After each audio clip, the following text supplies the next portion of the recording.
All right, guys, in this video, we're going to go through just solving the area of a trapezoid. One thing I'm going to get you to do for homework is I'm going to tell you what the area of a trapezoid is, sorry, the area of a trapezoid formula. And what I want you to do is figure out, spend 5 minutes, figure out how we actually generate, derive, or get the area of a trapezoid formula. Take a look at how we generated the area of a parallelogram formula and the area of a triangle formula.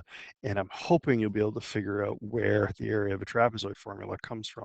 It actually isn't that bad if you spend some time to think about it. Write it out on a sheet of separate paper, put your name on it. First thing you're going to do when you come into class on Tuesday is hand it to me. It's worth marks. Give it a shot. If you fail horribly, that's fine too, but I want to see if you try, come up with a way. So here's the area of a trapezoid formula. The area of a trapezoid A is equal to bracket A plus B, B being down here, A being up top. It's reversible. Either one could be labeled either way. The bottom line could be A, the top line can be B, and half the time it is. Times the height.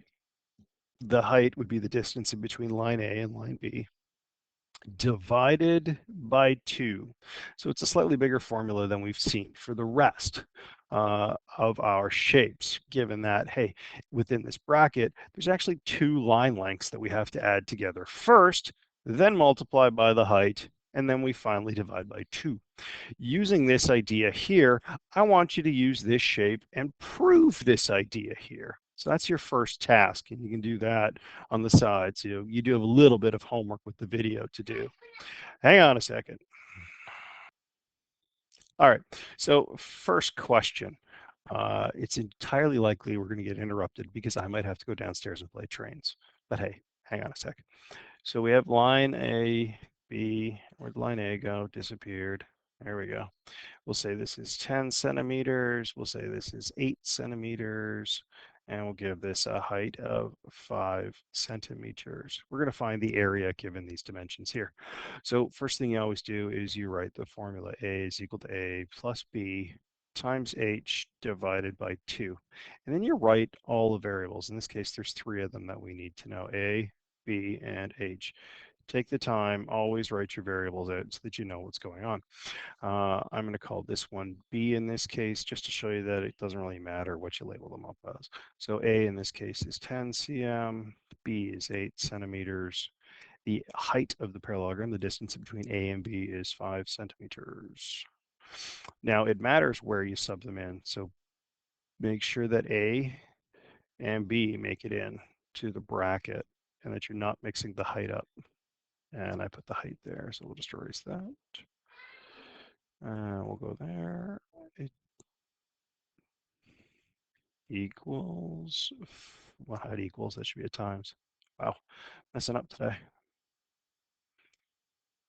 There we go. Times 5 centimeters, and we'll divide by 2. So this will become 18 centimeters. Once you've added them, you can bust open the bracket times, and you can do the divide here, 2.5 centimeters. I do not know what that is off the top of my head. So we'll take 18 and we'll multiply it by 2.5 and we get 45 centimeters. And my computer did not like using the calculator and making a video at the same time. 45 centimeters squared. So this is an area. Remember, it will be squared. Adding a distance plus a distance, you get a distance. When you multiply a distance or a length times a distance and a length, you get an area.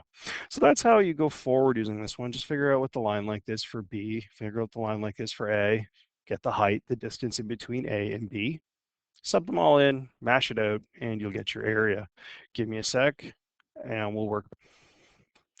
Alrighty, back from a rousing game of Thomas the Train Engine. Moving on to a next example here, we're going to work backwards and try and find one of the missing side lengths. Given that we know the area is 100 centimeters squared, so you want to pause and just copy the diagram and we'll go through. So like all of our area problems, we start off with the formula. Whoa! See if it does it again. Oh, A is equal to, and start off A plus B times h divided by 2. We're looking for, in this case, a, which is inside the bracket. So we know the area, we know b, and we know h. So those are the variables we fill in. A, b, h. Well, we know large A, I should say, the area. So we know it's 100 cm squared. We know B is 20 centimeters, and we know the height is 4 centimeters. We fill in and sub in exactly where the variables are. So once we've written our variables out, we're ready to sub them into the equation, and we put everything exactly where it belongs. So 100 cm squared on the left side, bracket A is what we're trying to find, or small a, 20 centimeters times 4 cm divided by 2. I'm going to do a lot of stuff on this side of the equal sign and then move stuff over. So here's how it works. If you're trying to find a variable that's inside the bracket, solve everything on the outside and move it across, and then get rid of the bracket. So here's what happens. The 100, we're not doing anything here, stays on the left side. We're not touching the bracket yet because there's a bunch of stuff on the outside. 4 centimeters divided by 2 equals 2 cm. You can do the divided by, we just skip the multiply in this case and move over to the division and get it done. Then we're going to actually move this divided by across the equal sign, just like we did when we were doing algebra. All right, so the opposite of a multiply 2 is divide by 2 cm. We'll divide by 2 cm on this side as well. That's going to cancel out, and it's going to leave A plus 20 centimeters. We can open the brackets up because once we move this 2 centimeters across, there's nothing left on the outside of the bracket, so it becomes kind of pointless. We solve this. 100 divided by 2 is 50. And when we have an area divided by a length, we're left with a length. Now all we have to do is move this 20 centimeters across the equal sign so that we can get A by itself and figure out what A is. So when we do that, we subtract 20 centimeters because it's an add 20. A is equal to 30 centimeters. So the distance across is 30 centimeters. It's a poor diagram because A in this case is larger than B, but this line length here was a lot smaller than this one. But that's how you do it. I'm not going to keep going and show a video where you have to find H. It kind of works the same way. You just have to add these two, open the bracket up, move the 2 across, move the value of A plus B added together across, and you'll get H by itself. And that's kind of how it works.